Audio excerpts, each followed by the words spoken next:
unboxing guys. Ada semut apa aja?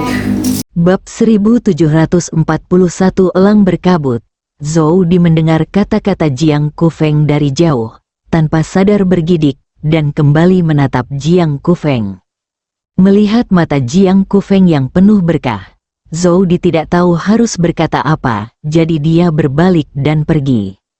Setelah Xiao Qingfeng dan Zhou Di pergi duluan, Chu Chen dan yang lainnya tidak lagi terburu-buru. Meskipun Gunung Daming berjarak ribuan mil dari sini, dengan kecepatan mereka dapat mencapai tujuan dalam 10 hari, yang sudah lebih dari cukup. Chu Chen agak enggan terburu-buru melanjutkan perjalanannya. Ia menatap Bao Songyan dan berkata, jika saat ini ada Dewi terbang, dia bisa membawa kita langsung ke Gunung Daming, dan kita akan punya lebih banyak waktu untuk berlatih. Dewi kecil itu melotot ke arah Chu Chen dan berkicau 2 kali. Jangan pernah pikirkan itu, orang jahat, dia sebenarnya ingin melakukan hal-hal buruk di belakangnya. Teruslah bermimpi, Dewi kecil itu mengabaikan Chu Chen dan mengabaikan permintaan kasarnya. Namun, selalu ada lebih banyak solusi daripada masalah. Meskipun mereka tidak bisa menunggangi Dewi kecil itu, tidak sulit menemukan beberapa monster terbang di Zhongzhou. Mereka bahkan melihat beberapa monster terbang dijual di pasar di kota kecil tempat mereka berada. Total ada 3 monster burung. Mereka tampak terluka parah dan berlumuran darah. Mereka adalah burung-burung ganas dengan paruh yang sangat tajam dan bulu hitam abu-abu di sekujur tubuh mereka. Mereka dikurung dengan rantai besi. Mungkin mereka pernah menjadi raja hutan, tetapi sekarang mereka telah menjadi tawanan dalam sangkar. Chu Chen membeli ketiga monster burung ini dan membawanya ke seberang sungai Gangga. Bersihkan lukamu, kata Chu Chen. Ketiga monster burung itu tidak tahu nasib apa yang akan mereka hadapi. Tetapi sejak menjadi tawanan, setiap kali mereka mencoba melarikan diri, mereka dihukum berat. Dan mereka sudah mati rasa karena ketakutan. Dewi kecil itu berdiri di bahu Songyan, memperhatikan dari awal hingga akhir. Ketiga monster burung itu dengan cepat dibersihkan, tetapi beberapa luka di tubuh mereka masih tampak mengejutkan. Saudari Liu, Chu Chen memandang Liu Ruyan. Dengan adanya saudara peri di dekatnya, banyak hal dapat dilakukan dengan lebih sedikit kekhawatiran dan usaha. Karena ia dapat mengurusnya. Liu Ruyan mengerti maksud Chu Chen. 3 ramuan ajaib muncul di telapak tangannya dan jatuh di depan ketiga monster itu. Ambil ramuan ajaib ini, kata Liu Ruyan. Ketiga monster burung itu saling berpandangan, dan yang lebih kecil di antara mereka mengambil keputusan, mengambil rumput ajaib di depannya dan menelannya. Bagaimanapun, bagi mereka, apakah itu rumput ajaib atau rumput beracun, mereka tidak punya pilihan sama sekali. Luka yang diderita ketiga monster burung itu pada dasarnya adalah luka luar, dan tidak banyak kerusakan pada jiwa mereka.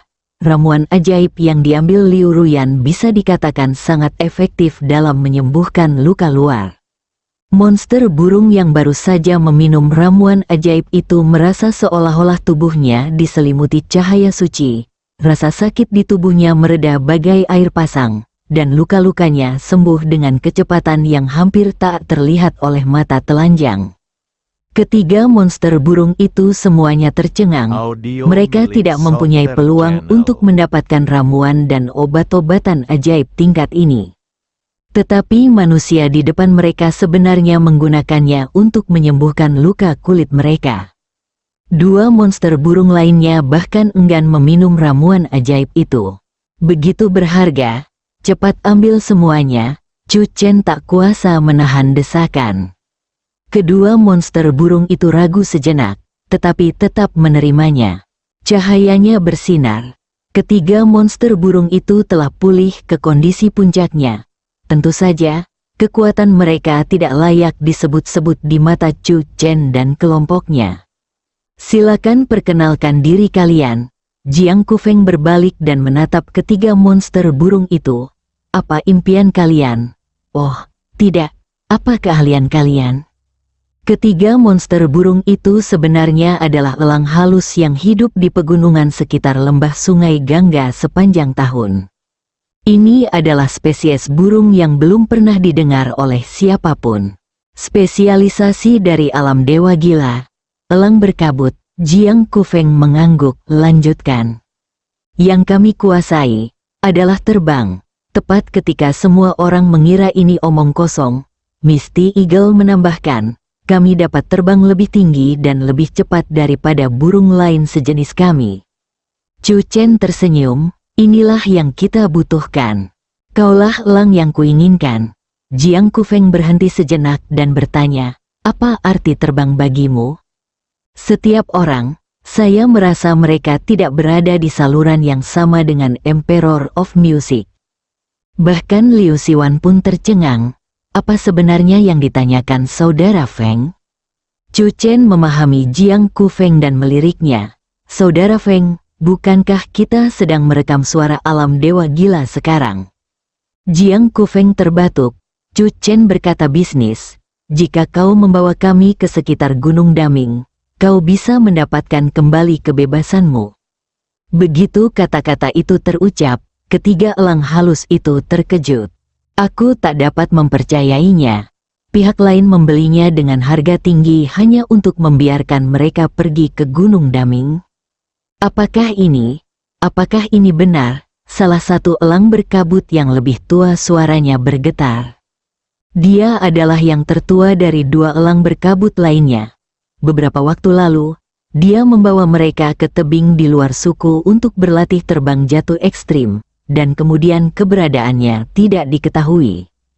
Jika masih ada kesempatan untuk membawa mereka kembali ke suku, niscaya itu akan menjadi berkah yang luar biasa. Tentu saja benar, kata Chu Chen, dengan kecepatanmu, berapa lama waktu yang dibutuhkan untuk mencapai Gunung Daming? 2 hari. Kata Piao Miaoying tanpa ragu. Chu Chen dan teman-temannya terkejut. 3 elang halus di hadapanku memiliki kekuatan rata-rata, tetapi bagaimana mereka bisa begitu cepat? Tempat ini berjarak ribuan mil dari Gunung Daming. Seberapa jauh suku elang berkabutmu bisa terbang dalam sehari dengan kecepatan tercepatnya? Liu Xiwan tak kuasa menahan diri untuk bertanya-tanya. Suku elang Piao Miao kami pernah melahirkan seorang pria sakti di alam Wanshu yang mampu melintasi wilayah Zhongsu dalam sehari, ucap elang Piao Miao muda dengan penuh kekaguman. Pupil mata Chu Chen sedikit mengecil. Saya tidak menyangka bahwa elang Piao Miao yang saya selamatkan begitu saja memiliki latar belakang yang kuat. Dalam 1 hari, kami melintasi dataran tengah. Sulit untuk membayangkan kecepatannya. Dalam jarak dekat, mungkin hampir sama dengan teleportasi. Suku elang Piao Miaomu dipimpin oleh seorang master alam Wanshu, jadi bagaimana bisa kau akhirnya dijual ke pasar kota kecil? Liu Xiwan tak kuasa menahan diri untuk bertanya. Mungkinkah itu salahmu sendiri? Kau dianggap orang-orang tak berguna di suku elang Piao Miao, tak diterima, dan dikucilkan. Dalam kemarahan, kau meninggalkan suku, lalu merasakan permusuhan dari dunia luar, dan tak ada jalan untuk kembali. Ketiga elang halus itu tercengang. Untuk sesaat, semua orang terdiam. Setelah beberapa saat, hanya elang berkabut yang lebih tua yang berbisik, itu baru. Ribuan tahun yang lalu, suku elang berkabut telah lama merosot. Pemimpin tertinggi suku ini hanya berada di alam kesengsaraan. Tentu saja ada perbedaan besar antara memiliki seseorang di alam kesengsaraan yang bertanggung jawab dan seseorang di alam panjang umur yang bertanggung jawab atas suatu suku. Chu Chen dan rekan-rekannya penasaran tentang masa lalu suku elang Piao Miao dan mengajukan beberapa pertanyaan lagi. Perjalanan yang direncanakan tiba-tiba berubah menjadi waktu pesta teh. Ketiga elang berkabut tidak berani bertanya terlalu banyak dan pada dasarnya hanya menjawab pertanyaan beberapa orang. Namun, Ada banyak masalah yang tidak dapat diatasi oleh ketiga Misty Eagles. Misalnya, pria berjaket hitam itu bertanya, apakah kualitas elang di suku elang berkabut secara keseluruhan bagus? Bab 1742 Pangeran Tiga Elang Halus membawa Chu Chen dan kelompoknya dalam perjalanan mereka. Mereka tidak bisa yakin apakah perkataan Chu Chen berarti, tetapi mereka hanya bisa melangkah selangkah demi selangkah. Jauh di lubuk hati, ketiga elang berkabut itu enggan menunggangi Jiang Kufeng, tetapi pada akhirnya, yang tertua menanggung semuanya. Ayo pergi ke Gunung Daming. Bagian belakang Misty Eagle sangat luas dan berbulu, membuatnya sangat nyaman untuk diduduki. Elang berkabut, yang telah sepenuhnya menampakkan wujud aslinya, juga berukuran sangat besar.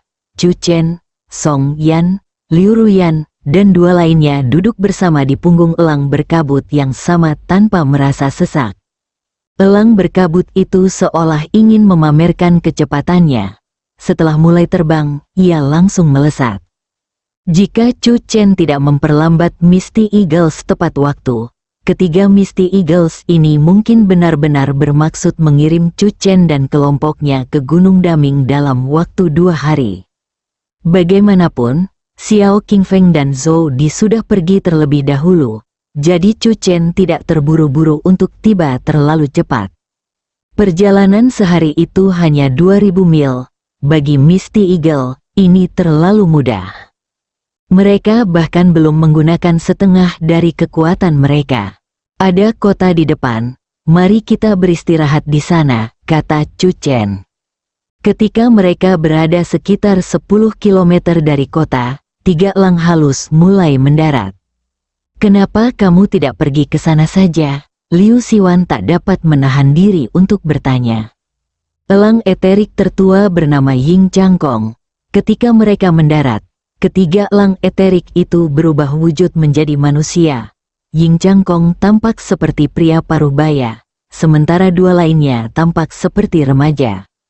Ekspresi Ying Changkong penuh hormat dan hati-hati.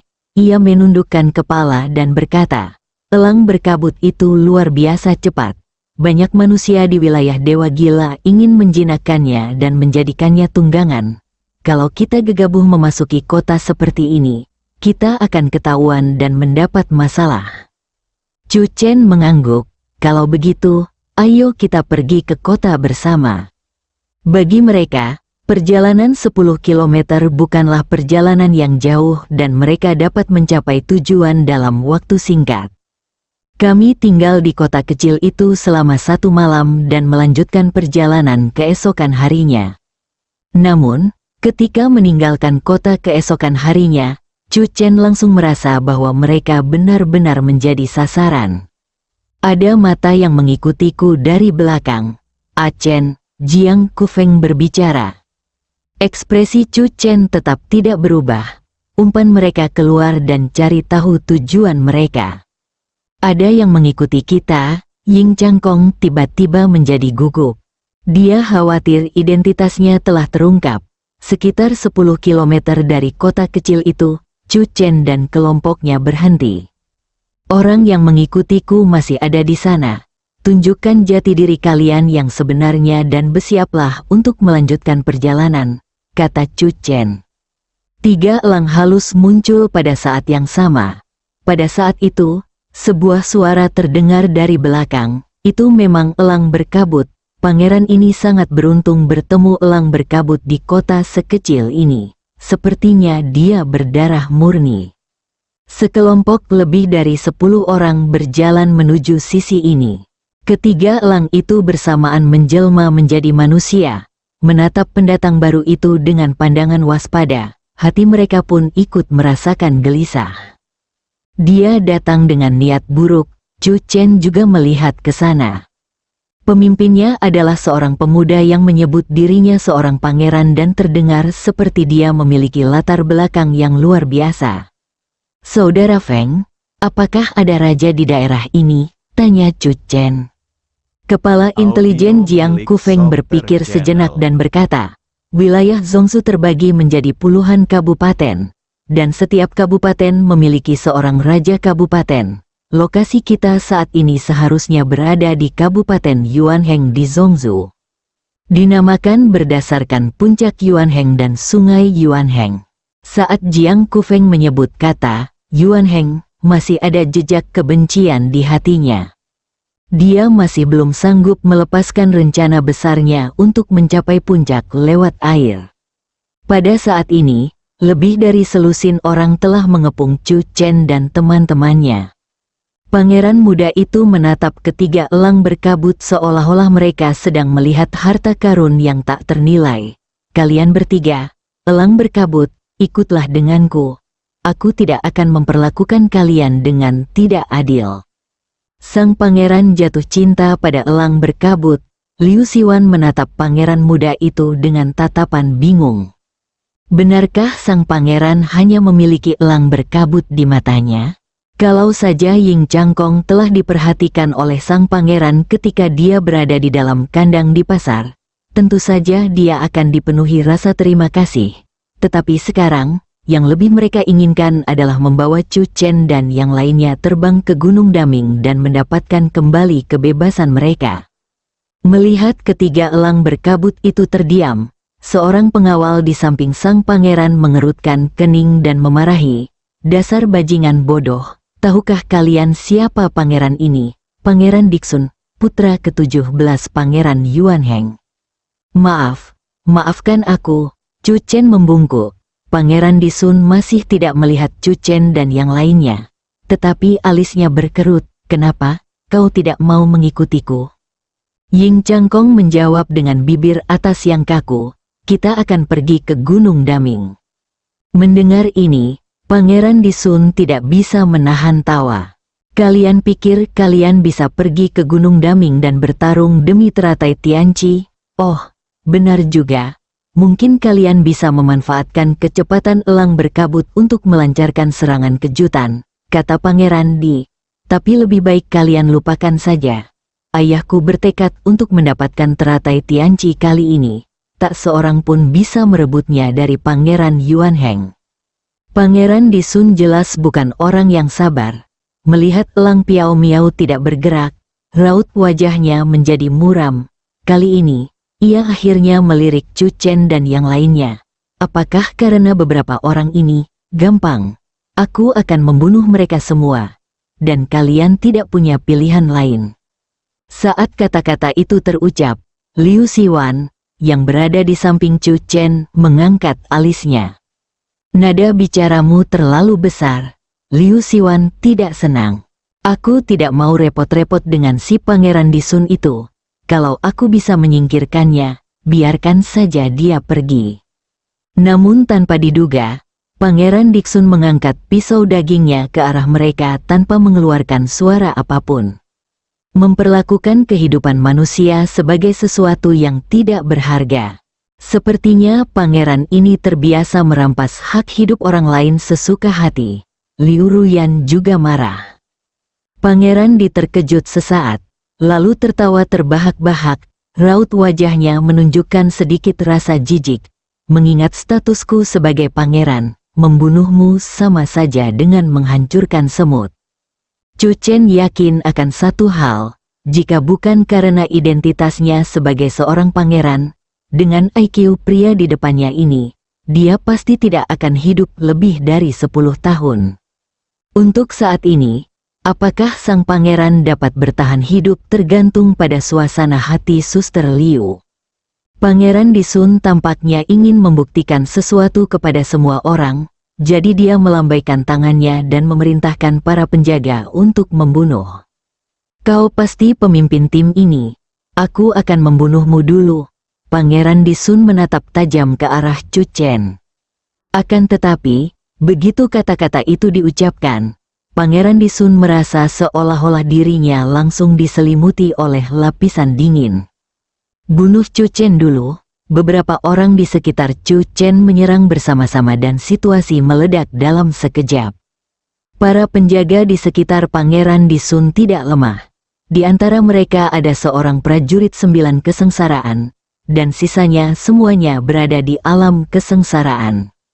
Namun pada pertarungan pertama, kecuali prajurit 9 kesengsaraan, yang lainnya semuanya tumbang. Pangeran Liu Siwan sudah bergegas ke depan Pangeran Dixun dan menamparnya beberapa kali. Kemudian ia mengangkat Pangeran Dixun dan melemparkannya ke kaki Chu Chen. Hanya ada satu raja di sini, yaitu Raja Chu. Bersambung.